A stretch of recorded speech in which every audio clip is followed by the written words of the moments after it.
Alors je suis ravie de vous retrouver. Alors ça résonne un peu parce que je suis dans la maison de vacances et je suis ravie de vous retrouver pour faire la revue d'un livre très très beau, Grimoire des plantes de sorcières, sorti chez Rustica Éditions. Alors on a vraiment un gros livre, un très beau livre, avec une écriture un petit peu dorée comme ça et certaines bestioles, en fait, on va dire bestioles. On a une araignée, une grenouille chat un peu particulière, mais on a vraiment un très très beau livre. Et je sais pas si vous voyez comme elle s'enfonce la couverture pour donner un aspect touché, comme si c'était fait en cuir par-dessus. Donc c'est plutôt pas mal et on n'a rien écrit derrière. On découvre ce livre et il est vraiment très très original.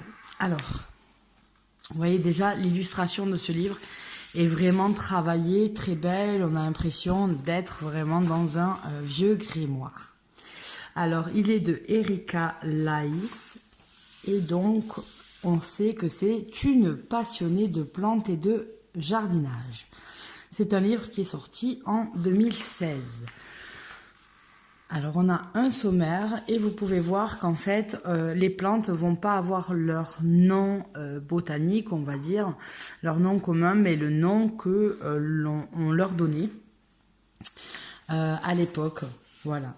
Donc quelques observations pour débuter. Donc on va nous parler des plantes, des jardins. Et voilà une des choses que j'ai découvertes en ouvrant ce livre et que je trouvais vraiment original. Vous savez, quand vous faites votre livraison, votre grimoire, etc., parfois vous avez envie de rajouter des choses et vous allez les coller, faire des encarts. Et c'est ce qu'il y a dans tout ce livre-là. On a des petites pages comme ça qui viennent se griffer en plus pour donner d'autres pistes, d'autres informations. Donc la toxicité des plantes, on parle de plein de choses. Et là, vous voyez encore une fois, on va... Oh, elle est un peu collée.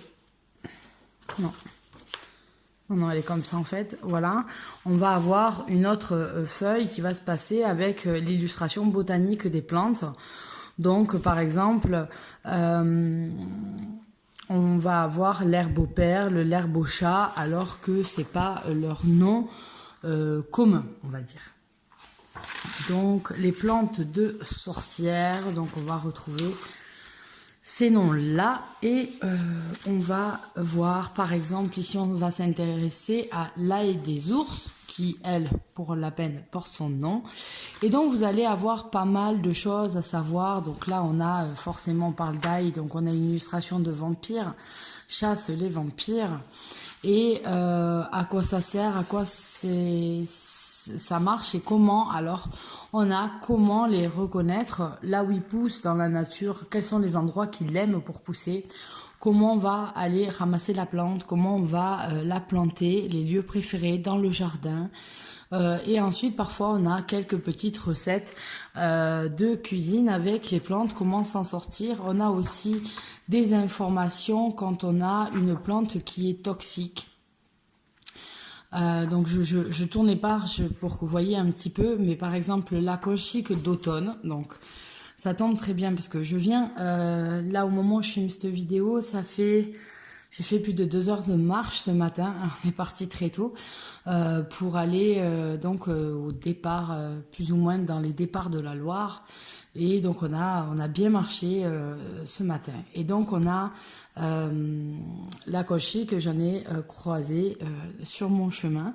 Et donc quand on a des plantes qui peuvent être toxiques, on nous prévient, on nous dit attention. Donc là, le coudrier, c'est le noisetier. J'adore l'illustration, je la trouve très belle. Et donc forcément, puisqu'on parle du noisetier, on va forcément parler des baguettes de sourcier, puisque les baguettes de sourcier sont de préférence faites avec des branches de noisetier, comme vous pouvez aussi faire vos baguettes magiques. Et voilà, on a une petite recette de gâteau aux avelines, donc aux noisettes.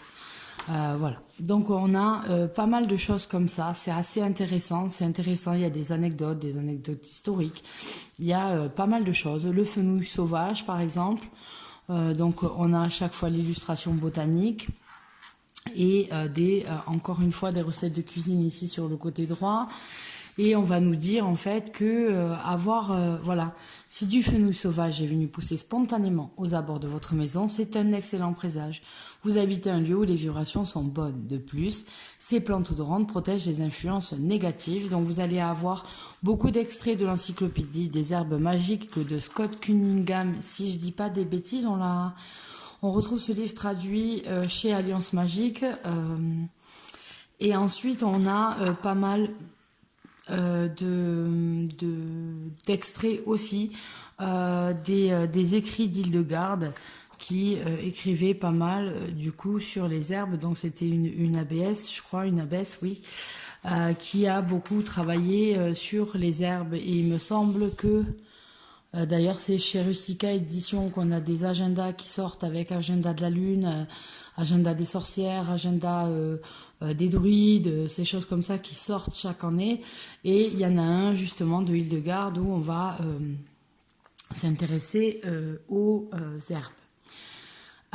Ensuite, j'ai bien aimé cette page-là puisque Coco, qui me suit, donc une abonnée, et donc je la suis aussi sur Instagram et nous échangeons, a pris une belle photo d'une plante qu'elle appelle plante à vipère. Et donc c'est cette plante-là, c'est un arum tacheté qui va en fait faire des boules de couleurs, et donc elles ne mûrissent pas toutes en même temps. Donc vous en avez des rouges, mais vous pouvez en avoir orange mélangé, verte, etc.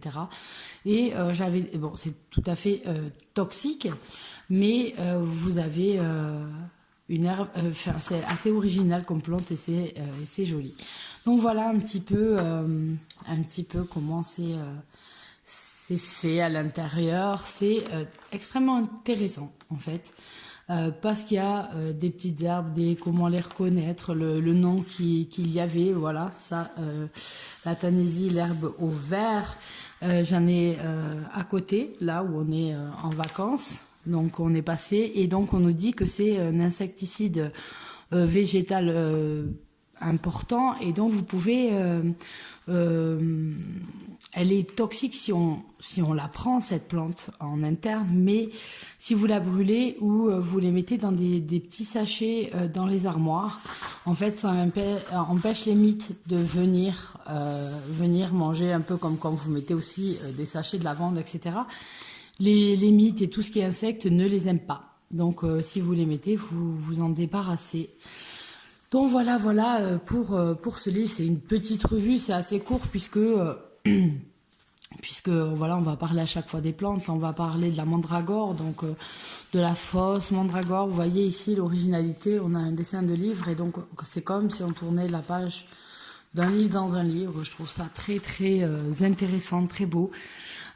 Et donc voilà, on va nous parler de comment on l'a, le cérémonial de la cueillette, voilà. Donc il va y avoir pas mal de choses intéressantes. Donc moi je le lis petit à petit. Enfin petit à petit, hier j'avoue que en fait je l'ai pratiquement fini. Mais voilà, je crois que je me suis arrêtée quelque part par là. Ouais, hier. Il me reste, vous voyez, pas beaucoup à lire. Mais les livres comme ça, j'aime bien les lire petit à petit, de façon à pas m'imprégner de trop, en fait, la tête de choses que je vais lire. Sinon, je peux les mélanger et ça ne sera pas bon. Donc, je fais un petit peu comme quand on doit manger. On ne mange pas tout d'un coup, sinon l'estomac est malade. Ben, là, c'est un petit peu pareil. Quand j'apprends petit bout par petit bout, mon cerveau intègre mieux. Et donc voilà. Mais j'ai de la chance d'avoir une grande mémoire, donc ça va quand même de ce côté-là. Donc voilà pour le livre. Et puis quand vous cherchez, voilà, si vous cherchez, vous avez aussi pas un sommaire, un index en fait, qui va vous aider avec une bibliographie aussi à trouver ce que vous cherchez. Donc c'est pas mal. Vous avez aussi, voilà, comme je vous disais, une jolie bibliographie, et c'est bien parce que souvent on a aussi des livres en français. Souvent quand c'est des traductions, les bibliographies, on a des livres en anglais. Donc là c'est pas mal du tout. Vous voyez, Histoire et légendes du diable. On a Culture et cueillette des plantes médicinales et aromatiques protégées de la flore française. Guide des plantes médicinales, guide mythologique de la Grèce et de Rome. Donc voilà, un petit peu sur quoi l'auteur s'est basé pour faire ce livre. Donc voilà, j'étais ravie de vous le présenter. Voilà, si vous avez l'occasion, ou vous voulez l'acheter, ou l'occasion de le lire, ou quoi que ce soit, franchement, c'est un très très joli livre qui coûte, il me semble, 35 €. Ce sont des livres, malheureusement, je trouve, il y a pas mal de livres qui sortent comme ça, très très beaux, sur les plantes et tout ça. Malheureusement, ils sont pas tout le temps après réédités quand on saute pas sur l'occasion et on a même du mal à le trouver en occasion justement. Donc voilà, moi je suis contente de l'avoir pris. Je vous fais à tous d'énormes bisous et je vous dis à très bientôt, bye bye.